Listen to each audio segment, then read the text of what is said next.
Singapore's Marina Bay Sands is one of the world's most complicated construction projects. Engineers have to build not one, but 3 skyscrapers that will shoulder a sky park as big as an aircraft carrier. Worst case scenario, we get stuck. They have to devise ingenious solutions to assemble a 60-metre tall museum of impractical dimensions, install giant artworks, and erect seemingly floating pavilions for shopping and entertainment. If engineers succeed, they will create a virtual city unto itself.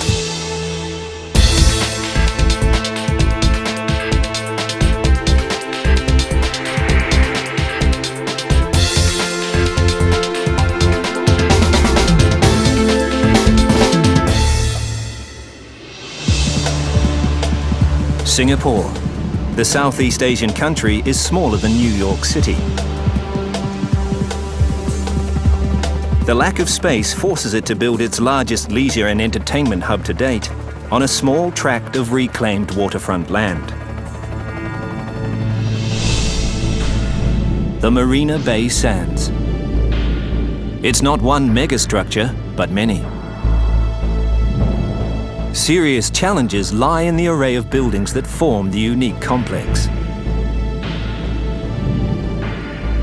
3 57-story hotel towers slope at such great angles, they're in danger of buckling under their own weight. An even bigger problem is the hotel's roof. A 340-metre sky park spans its length, containing gardens, outdoor pools, and the world's largest cantilevered observation deck. But how do you build something as big as an aircraft carrier, 200 meters in the air? In the hotel's atrium, mammoth works of art have to be somehow incorporated into the architecture. Its challenging centerpiece, a 15-ton mass of steel by a renegade artist from Britain. A 60-metre tall art science museum is designed for maximum visual impact. It will be to Singapore what the Opera House is to Sydney. Only one problem. It seems too impractical to construct. And a set of dramatic glass-encased pavilions, while themselves pose little challenge, have to be built in water. The man behind the Marina Bay project understands the risks, but he believes that anything short of astounding will fail. Sheldon Adelson, one of the world's richest men and CEO of Las Vegas Sands Corporation.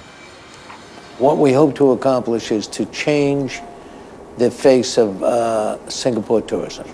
So we expect a very successful development. That is by far the largest and most expensive single project we've ever undertaken. It'll cost about 5 to 5.5 billion US dollars. It's a lot of money. Now, I know $1 billion doesn't buy what it used to, but by any measurement, it's a lot of money today. Adelson believes his huge investment is safe in the hands of Moshe Safdie, a world-renowned architect.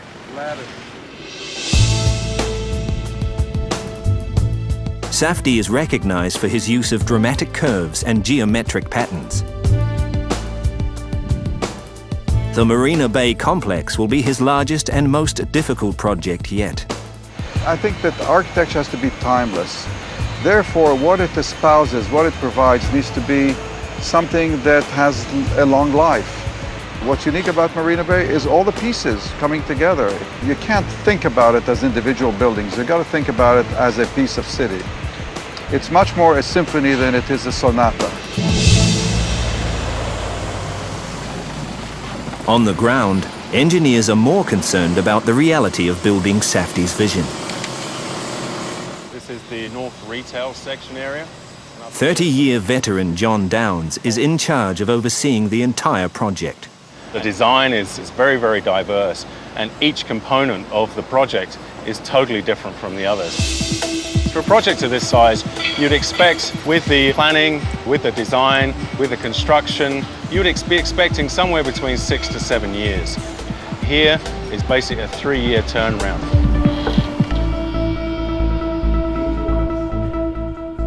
The first and most critical construction task is to secure the footprint, though this normally straightforward job proves otherwise.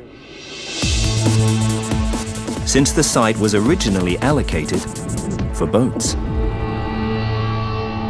The complex sits on 560,000 square meters of reclaimed land, part of a decade-long plan to revamp Marina Bay, a former saltwater estuary that's now a freshwater reservoir. Beneath the reclaimed land, which is essentially a seabed, is a dangerous layer of marine clay.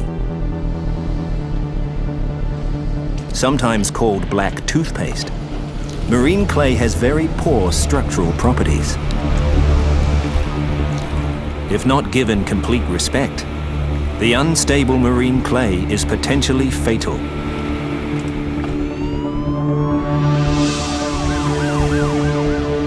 In 2004, Singaporeans discovered the lethal consequences firsthand. A routine excavation in an underground tunnel for the mass rapid transit network causes a collapse, creating a gaping hole in the nickel highway, killing 4 workers.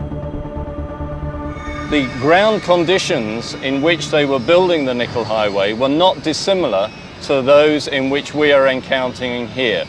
They had also soft clay, they had similar depths of excavation between 20 and 37 meters. One of the big things that was learnt in the nickel highway collapse was the importance of monitoring movements and the control of quality as the construction proceeds.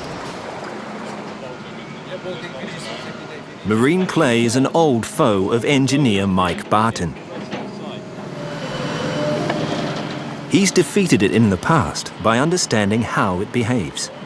The big problem with marine clay is that it is so soft that when you dig out the inside, the walls will move and potentially collapse and allow all the surrounding water in the bay into the excavation.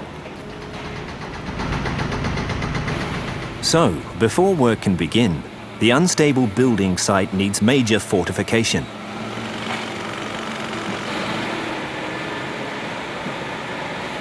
To combat marine clay, engineers decide to build giant concrete walls to create stabilizing perimeters for the larger buildings, known as diaphragm walls. Up to 1.5 meters thick, diaphragm walls are steel-reinforced concrete sections, pounded 50 meters into the ground.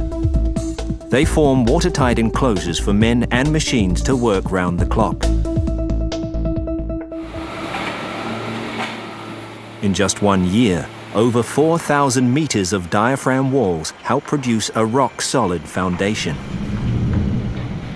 The diaphragm walls that we constructed in a formation which we called a peanut formation, which is 2 circles joined together, and a donut formation, which is circular, is that they are able to withstand very, very large forces from the marine clay without any movement.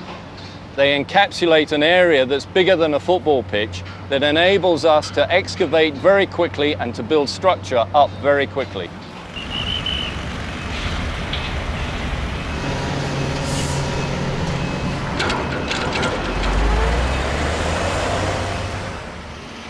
Securing the footprint of the Marina Bay project has already taken a year out of John Downes' schedule.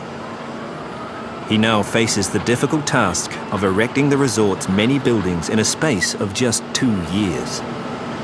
Just managing the whole logistics of that, including the construction methodology, is very, very challenging for us. 1, 2, 3. To meet his tight deadline, Downes chooses the most direct solution. He hires 16,500 workers to construct every single building, simultaneously. It's like leading a small army.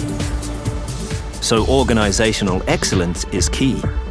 We're just on the edge of Singapore in the CBD here, So rather than lose the contractors and the workforce to go off-site, we built our own 3-story project office. We have all of our contractors, our subcontractors here. We house our resident site staff. We have our project management team. We have our construction management team, our design management team, and the logistics here. The tight schedule also creates problems at the hotel towers, where engineers are already struggling with a congested site. The important thing to do is to make sure that they come in and deliver the goods straight away and then get out again. We don't want too many vehicles on site at the same time. To speed up construction and alleviate traffic congestion, engineers turn to a method that's proven itself countless times in the field: in situ concrete casting. Hotel walls are made on site in the thousands.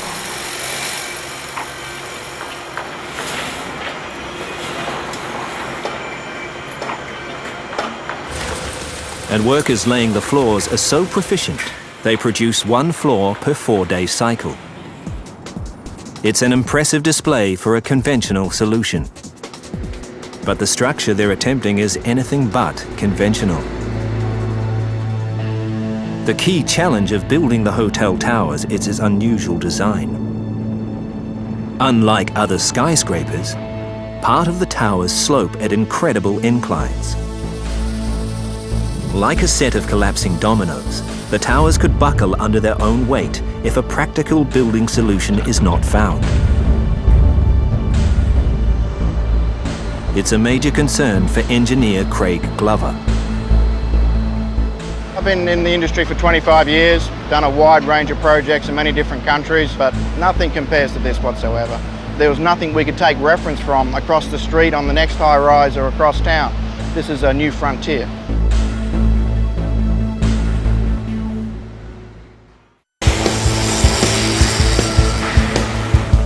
Costing a staggering $5.5 billion to build, the Marina Bay Sands could be one of the world's most expensive mistakes if engineers can't solve the tower's problematic structure. Engineer V.C. Cheong leads the design team, and their solution comes out of left field. If you look at the configuration, it's not a straight tower. It's with a sloping leg. So all this sloping leg actually is, inducing a very huge external force onto the structure. We cannot build it without any support. So we actually formulate a solution to prop up the sloping edge. Using a technique they've never employed before, engineers build large temporary struts made of strong structural steel. They prop up the sloping towers as they rise. Like a suspension bridge, high tensile steel tendons, also known as tension cables, give an added layer of support inside the walls. In theory, both the struts and the tension cables are temporary and will be removed once giant link trusses connect the towers at the 23rd floor.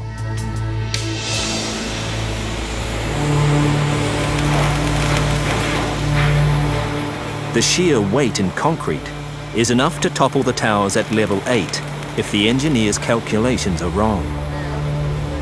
To reduce the chances of failure, Glover and his team make a radical decision. Instead of removing the temporary tension cables in the tower walls, they make them permanent supports. I feel good it's in there because it's added strength, it's added support. We have a twined network here of high-strength steel. And what we do is we bundle these up so they form a cord with multiple strands inside this conduit. We place this conduit inside the walls prior to casting the concrete. So what we then do is once the concrete is cast, we anchor one end into the concrete. So we then put a very high-strength pneumatic jack onto the collar and one by one pull these strands through and tension them up. What that does is basically pull the building back and hold it in place. If these cables were to suddenly break or if they weren't in place, we wouldn't be able to control the self-weight as we build more and more of the building up. Despite the team's quick thinking, The true test of their engineering decisions will only happen once the main support struts are removed and the massive link trusses installed. Link trusses are huge reinforced steel brackets that bind the towers at the 23rd floor.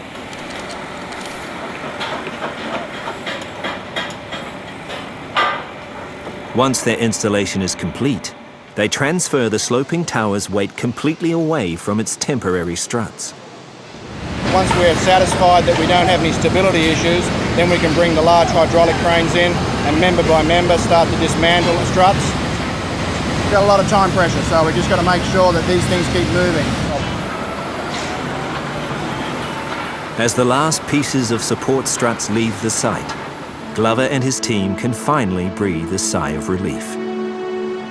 The link trusses are holding the building load. So far, so good.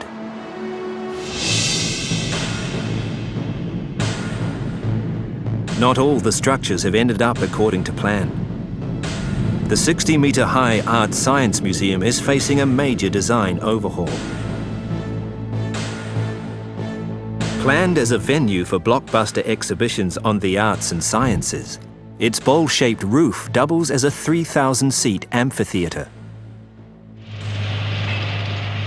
Unfortunately for engineers eager to start its construction, architect Moshe Safdie isn't happy with its current shape. Somebody looked at them and said, looks like a bunch of bananas. In fact, Mr. Adelson said, looks like a bunch of bananas. I said, well, if they look like a bunch of bananas, we're not there yet. It's terrible news for Safdie's design team, especially its principal, Gene Dyer. There are times that Moshe will come in with an idea. We think it's quite exciting. We'll pursue the idea for weeks or even months. He'll come back and say, I want to change the idea. And we've already bought into the idea, so it's a bit frustrating.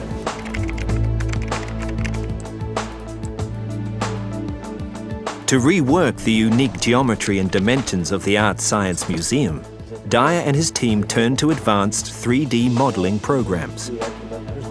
It not only makes navigating the museum's complex geometric patterns easier, it shortens the process to a matter of days.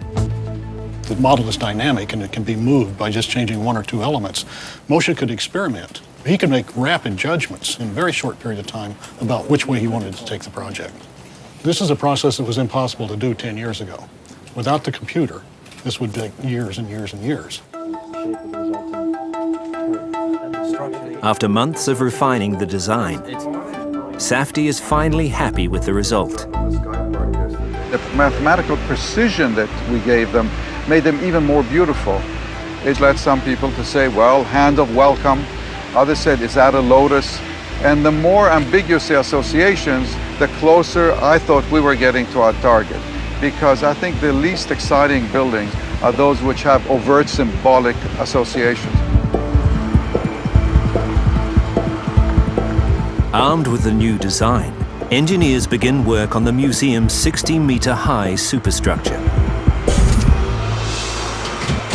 A staggering 5,600 steel elements, weighing some 5,200 tons, are prefabricated to exact specifications.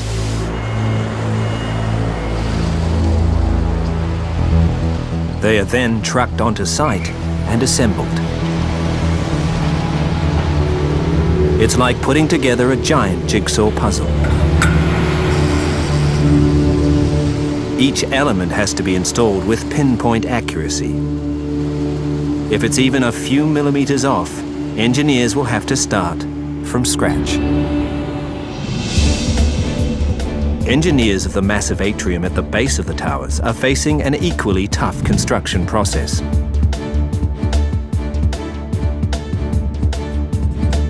Safdie has come up with a challenging design. He wants to inject art into the atrium's architecture, so that visitors will feel like they're walking through a grand Gothic cathedral. In medieval times, if you think of a Gothic cathedral, there's the architecture, there's the stained glass windows, there's the sculptures on the pinnacles. You cannot draw a line and say art and architecture. Art and architecture are one, they're singular experiences. And I think what we try to do here is come back to this integrative mode. To create the centerpiece of his vision for the atrium, Safdie commissions renowned British sculptor Antony Gormley. Famous for his unusual approach to art, Gormley is the brains behind the Angel of the North sculpture in northern England.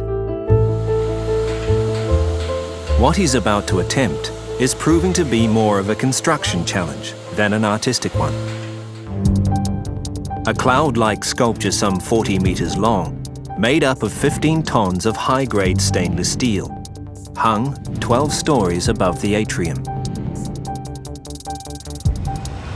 The Angel of the North is, in a way, making a very traditional public sculpture because it's isolated in space at the edge of a valley. You can see it for miles and miles. It's very much about occupying space. This is about activating space.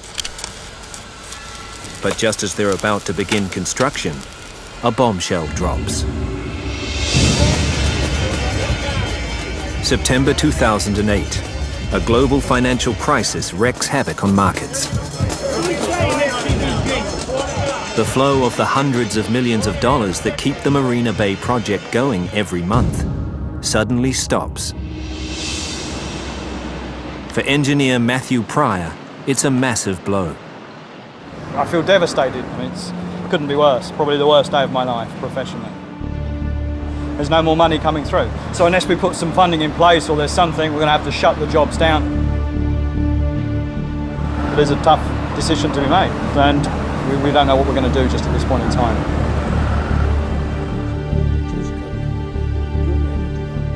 With the future of the multi-billion-dollar project plunged into doubt, all eyes turn to the man behind it, Sheldon Adelson. The next move of one of the world's richest men will determine the fate of the mega construction site.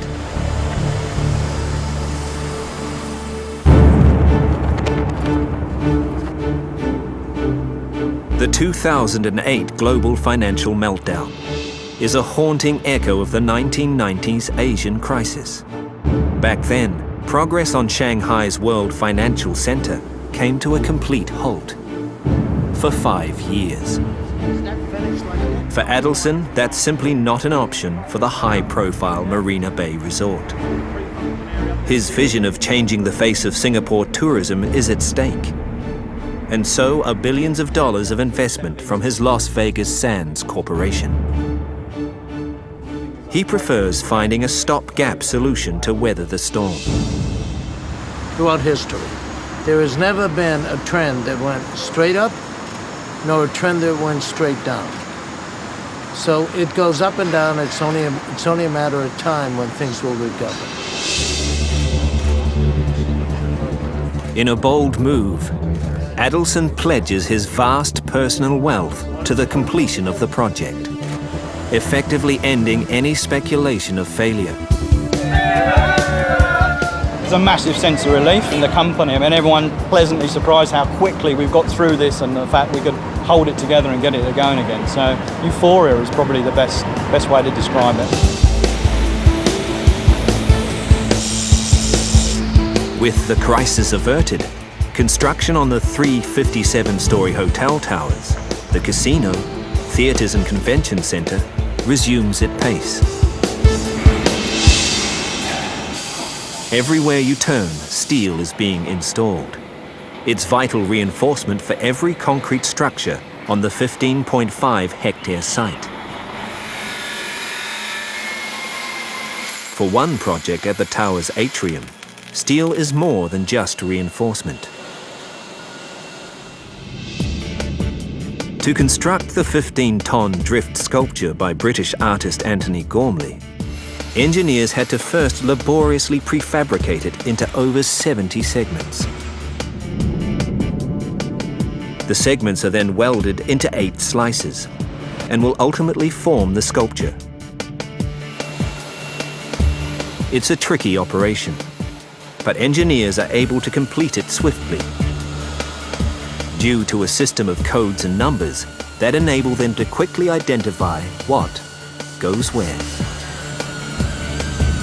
Once all 8 slices of drift are fully assembled, It's lifted up into position by a temporary lifting frame. A massive box truss on the atrium ceiling then takes over the load. In theory, the box truss will support the weight of the lifting frame as it's being lowered down. It will be a heart-stopping moment, especially for engineer Graham Stevenson. The lifting frame is about 9.5 tons, so when it picks up and gets some momentum, there's a potential that it just wants to flick over and rotate through its full 90 degrees, and we won't have it under control. Stevenson's solution: 4 powerful automated hoisting drums located at the 4 corners of the frame. They allow workers to control the strength and speed of the operation with high tensile steel cables.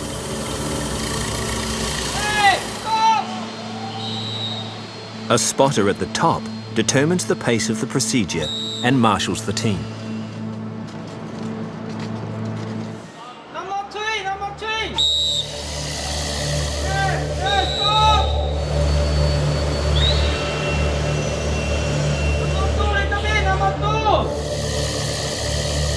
The entire operation is estimated to take up to 10 hours to complete. As soon as the frame is in motion, there's no turning back. Midway through the lift, Stevenson receives reports of a potential problem. 22-story, number 7 temporary cable, scaffolding touching the cable. Why you got the temporary cable touching to the transverse. Yeah, but is it just the end of a tube? Yeah. So you can just cut the tube? Yeah.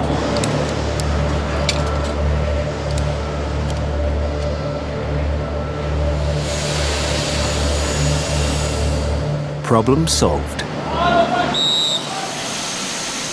But what was previously an estimated 10-hour procedure now turns out to be a 24-hour marathon lift. At 6 a.m. the following morning, they complete the job. Absolutely fantastic. The Gormley is now finally in its final position, so really an end of a long and exhausting day, and big thanks to everybody, but it's finally done. While the drift settles into its new home at the hotel atrium, elsewhere attention is focused on one of the project's key features: the crystal pavilions. The 2 glass-encased buildings by the promenade are set to be the resort's premier shopping and entertainment complexes. But before engineers can make them a reality, they have to secure their footprint. And already a major obstacle threatens to sink their objective. The crystal pavilions are situated within the confines of Marina Bay. So to found it, engineers have to find a way to build in 6 meters of water. The responsibility of tackling the problem falls on the shoulders of engineer Kurt Vella. I'm from Sydney. The underlying foundation in Sydney is sandstone, it's rock. All you need to do is just dust off the surface and you can build skyscrapers on it. Here it's very different. All the structures have to be heavily founded.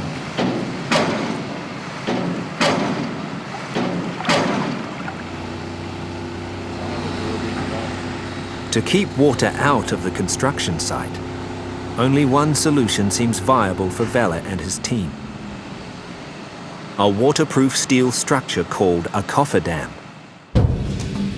This temporary formation surrounds the worksite with a circle of steel sheet piles, creating an impenetrable shield that locks out the water, keeping the workers safe within. For the job, they rope in a 12-ton vibro hammer. It punches the sheet piles deep into the earth, making the cofferdam rock solid and resistant to movement.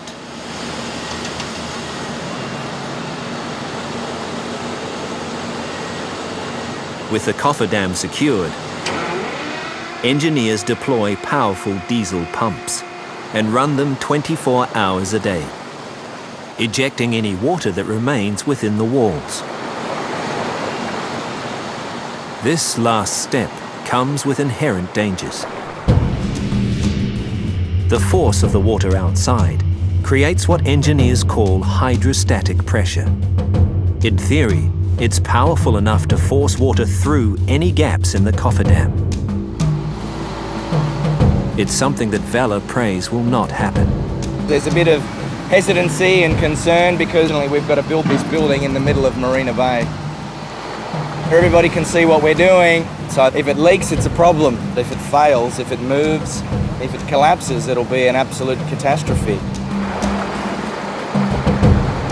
After a day of pumping, Vela's worst fear comes true. Parts of the cofferdam are leaking.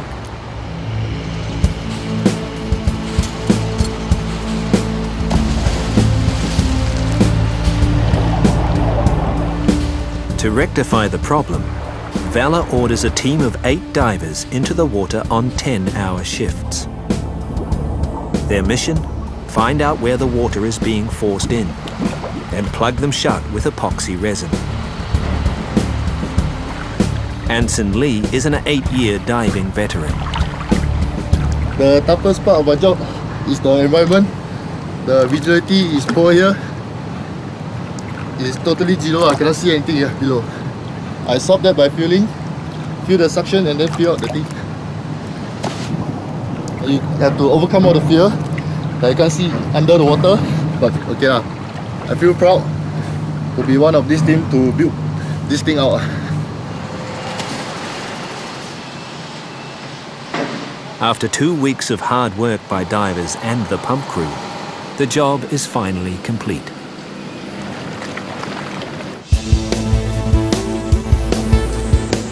After 2 years of battling the elements and overcoming difficult construction milestones, the 3 sloping towers of Marina Bay Sands can finally celebrate their topping off ceremony and move on to the next phase. But a destructive force of nature threatens to throw a spanner in the works.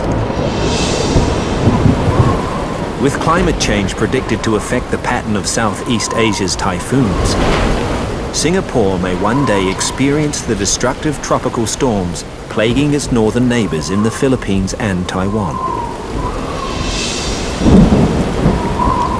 When that happens, typhoon-force winds could spell disaster for the hotel towers, especially the 340-meter sky park sitting on top of it. The force of the wind can make both buildings sway dangerously, causing irreparable damage to the structures.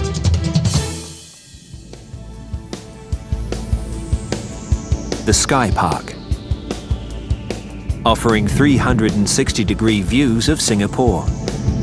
The visionary design will have enough surface area to park 4.5 Airbus A380s. But when architect Moshe Safdie first mooted it, it stemmed from a purely functional need. Luxury hotels, as we think of them, always have lots of open space around them, gardens, at least in the kind of tradition. But we didn't have much space left.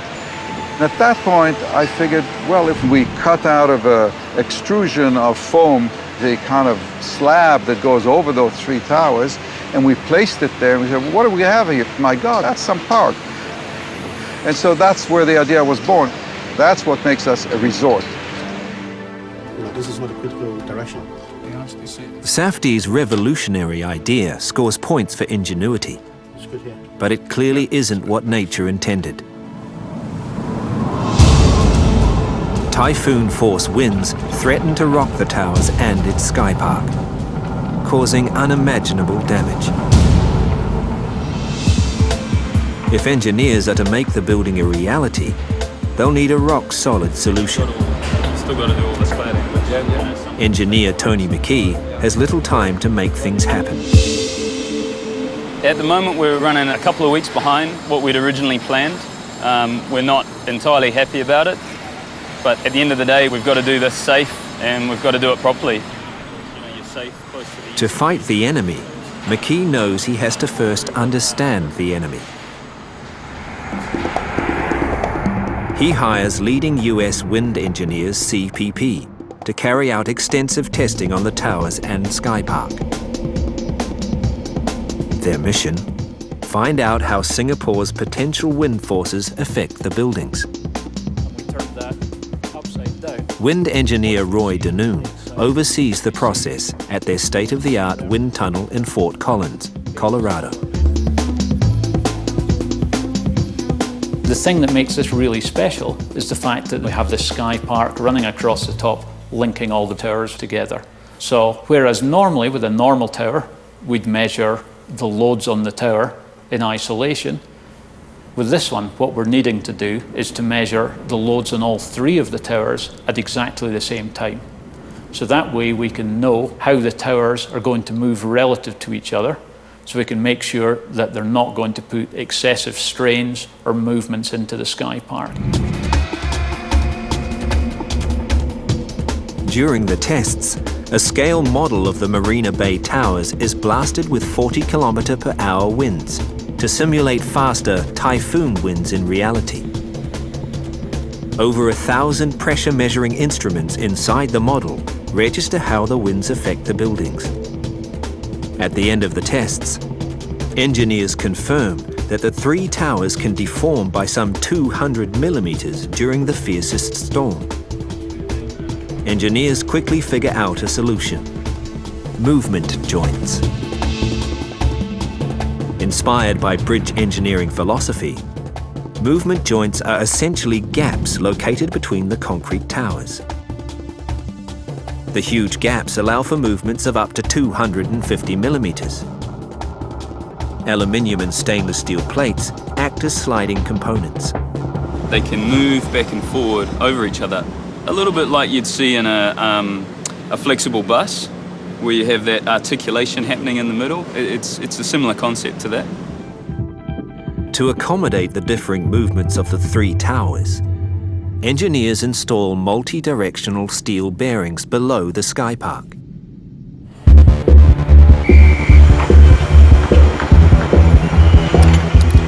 Armed with the final results, McKee can now safely begin construction of the Sky Park. Consisting of some 10,000 tons of steel, the Sky Park is as big as an aircraft carrier. The most practical way for engineers to construct it is to break it into 14 segments on the ground before assembling it at the top of the towers.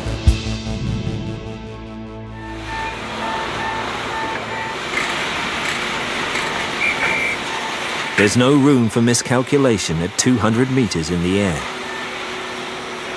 Each segment is carefully prefabricated and tested by steel specialists Yongnam,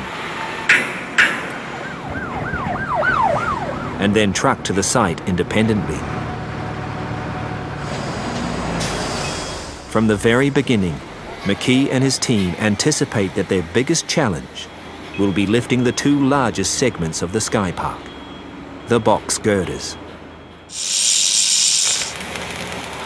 Measuring 80 meters long, their combined weight is a staggering 1,400 tons. How do we feel? A little bit of apprehension. You know, it's a significant lift that hasn't been done before. If something goes wrong, it could be really significant for us. To reduce risks, McKee turns once again to proven bridge building technology.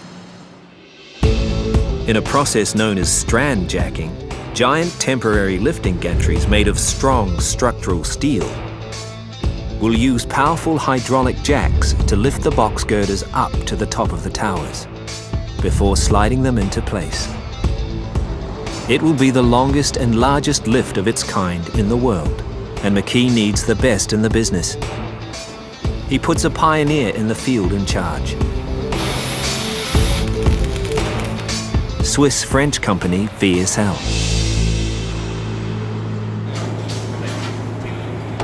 Engineer Eddie King and his team have successfully raised bridges, stadium roofs, and even Ferris wheels. The toughest work of my work is you have to plan it everything very precisely, because everything to set up in millimeters. So we have to lift up and slide it in and position it in 5 or 10 millimeter accuracies. we don't do properly or don't do safely, what's the biggest hazard is the thing can fall down to the ground. Other factors further complicate the lifting process. Due to an increasingly tight schedule, the team is forced to conduct the lift during Singapore's annual monsoon season. It's almost impossible to predict when a tropical storm will hit. When it does, the accompanying lightning strikes can endanger lives. And because the whole operation takes place meters from a jam-packed highway, curious onlookers will be able to see any mistakes the engineers make. It's a potential public relations nightmare. Okay, now I stop now.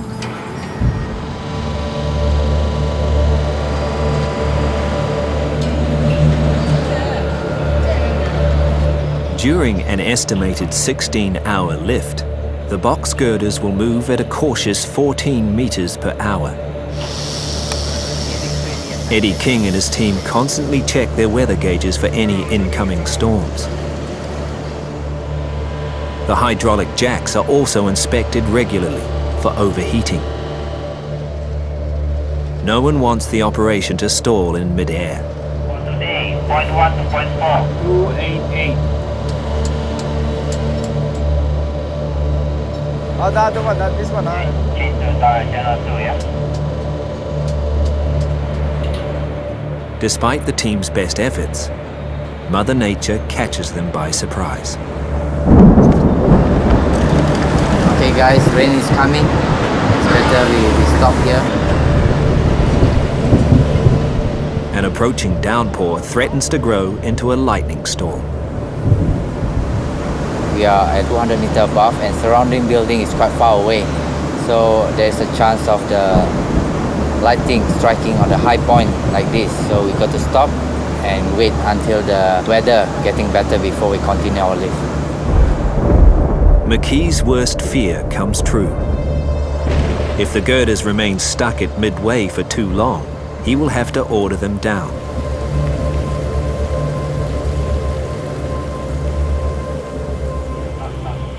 Okay. After a tense 3 hours, the lightning threat passes, and the operation cranks back to life. By the time the box girders slide into position, it's past midnight. Everything went quite smooth today, so we hope tomorrow we can do the same. With the lessons learned from the box girder lift, the rest of the segments go up smoothly. As the final piece rises into place, Singapore is already marveling at the team effort behind one of the world's most ambitious building projects.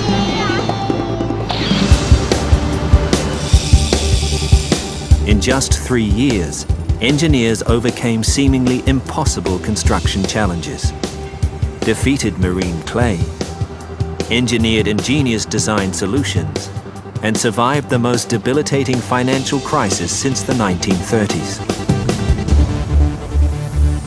As the finishing touches are put on the resort, the stage is set for an opening party, Singapore style.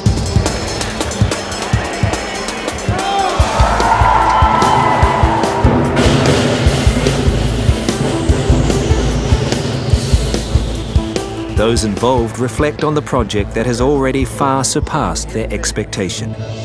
It's a bit kind of overwhelming, you know. I'm in the process of disconnecting the umbilical cord. It's not easy for an architect. This type of project probably only comes around every 25 years or so. So it's been a lot of hard work, extremely challenging. I really can't imagine, I couldn't list the number of challenges we've overcome along the way to get to today. Everybody is saying this is kind of a miracle, never seen anything like it. And it's rewarding, it's nice. The Marina Bay Sands, Singapore. Proof that with visionary design and engineering know-how, megastructures can still defy the odds and fulfill the wildest dreams.